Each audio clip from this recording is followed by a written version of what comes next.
J'ai créé un jeu mobile où on propulse un personnage avec un katana, le tout sur une cinquantaine de niveaux. Et pour cela, j'ai d'abord commencé par créer le modèle du joueur. Donc sur Blender, je fais un modèle simple avec peu de polygones. Comme ça, je pourrais faire tourner le jeu sur mon Ico sans qu'il explose. Là, il est vraiment trop goofy, donc je remplace sa tête par une sphère. Et il ressemble au perso des pubs des jeux mobiles cancer. Et de toute façon, c'est pas comme si je pouvais faire mieux. Voici ma meilleure création. Et c'est un brocoli. Et j'ai aussi fait un paquet de chips. Maintenant sur Unity, j'importe le perso. Là on peut rien faire, c'est normal. Il faut donc que j'implémente la première mécanique, le saut. Mais avant ça, je dois présenter le gameplay. Le jeu serait une sorte de puzzle game où le but sera de tuer tous les ennemis en se propulsant et en donnant des coups de katana. Le tout avec un nombre d'actions limité. Bon, on revient sur le saut. Je voudrais que le saut soit un peu comme à la Angry Birds, pour avoir un maximum de précision. Je donne une masse au joueur, il peut maintenant tomber, et je fais un premier système de test. Il fonctionne, on peut régler la force, mais il n'y a pas encore les petites boules pour visualiser la trajectoire. Et un tuto plus tard, j'arrive à ce résultat là. Bon, le perso glisse à cause des boules, donc je désactive leur collision, mais j'ai toujours un problème de rotation, le perso bouge dans tous les sens. Et pour régler ce problème, en Big Singe, j'ai essayé de mettre une collision à ses pieds, alors que j'avais juste à cocher quelques cases dans contrainte. Là ça marche nickel. Le mec ne sait pas utiliser Unity. Maintenant il faut passer aux animations, et je vais peut-être vous décevoir mais je vais pas les faire moi-même, je vais utiliser Mixamo qui est une banque d'animation en ligne. Et ça donne ça, maintenant le perso est vivant, mais on peut toujours rien faire. Donc je rajoute un ennemi en rouge pour souligner le fait qu'il est méchant. Mais il ne sert à rien, on peut juste faire un tête-tête contre lui. Il nous faut quelque chose pour lui montrer qui est le boss des persos.io, et pour ça je modélise un katana, l'importe dans Unity et la donne au personnage. Voilà, maintenant on peut trancher les ennemis, enfin presque. Là on peut les tuer mais c'est un peu bizarre. Et là c'est complètement n'importe quoi, il y a du ragdoll mais tout le corps tombe, sauf un pan, c'est pas pourquoi. Bon, tout à l'heure je vous ai parlé d'un nombre limité d'actions, mais qu'est-ce que c'est? À chaque mouvement, qu'on projecte ou qu'on donne un coup de katana, ça va utiliser une action. Donc à chaque niveau, on aura un nombre défini d'actions à ne pas dépasser pour avoir le maximum d'étoiles. Il faudra donc réfléchir et prendre son temps, et même si c'est en a l'air, ce n'est pas un jeu de réflexe. Et comme vous l'avez remarqué, le jeu est complètement vide. Donc je rajoute quelques éléments, le nombre d'actions, un bouton pour le menu, un bouton pour rejouer la partie, la bordure du niveau, et pour finir, le décor de fond. Maintenant le jeu rend bien mieux, et ça c'est grâce au pack d'assets que j'ai téléchargé gratuitement. Je vous mets le lien dans la description. Après ça, étant un mec giga chaud, j'ai ajouté une traînée derrière le personnage quand il saute. Faut juste pas dire que j'ai juste cliqué sur ajouter trail et que j'ai fait 0 ligne de code. Et tout étant en place, j'ai commencé à m'attaquer au niveau. Au début j'ai fait des niveaux simples, que le joueur comprenne les mécaniques du jeu. J'en ai fait une dizaine où il y a qu'un seul ennemi à tuer, puis une autre dizaine où il y en a deux. Puis je me suis dit qu'il était peut-être temps de créer une nouvelle mécanique, sinon le joueur allait vraiment dormir sur son écran. J'ai commencé à modéliser un petit cadenas.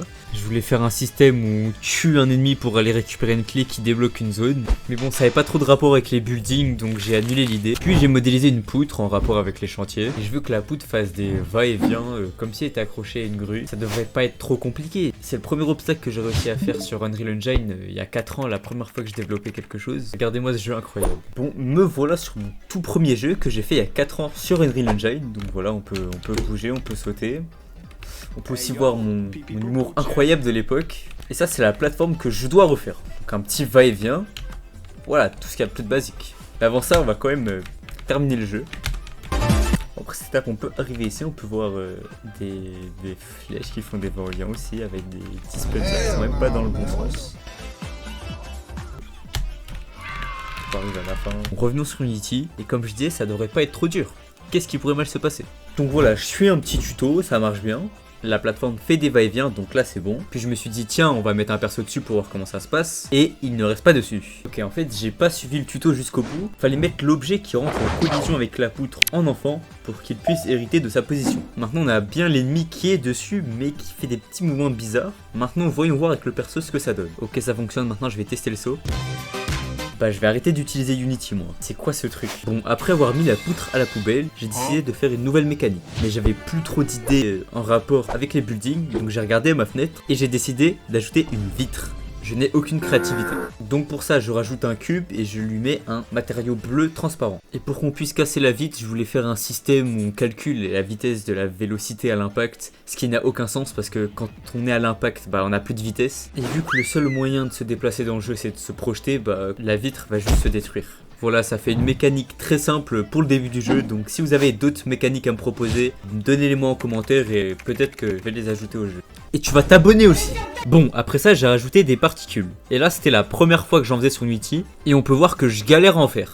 Mais j'ai réussi, maintenant on a des particules de saut, de sang, et même des particules quand on casse une vitre. Et ça rend le jeu tout de suite moins vide et plus agréable à jouer. Mais il manque quand même quelque chose.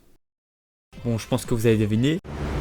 mais c'est le son. Et pour ça, j'ai gentiment demandé à mon ami Kauzam de me faire une magnifique musique pour le jeu. Merci le boss. Puis j'ai ajouté plein de bruits pour chaque action. Et voici le résultat.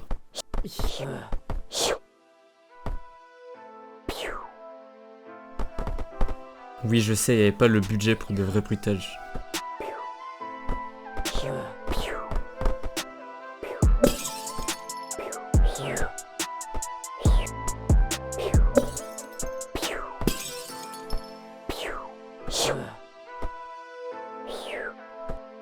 Voilà, le jeu est disponible sur le Play Store si vous voulez le tester. Il y a 40 niveaux et pour l'instant ils sont très faciles. Si le concept du jeu vous plaît, je pourrais faire d'autres niveaux dans d'autres environnements, j'ai encore plein d'idées. Allez, like et abonne-toi maintenant.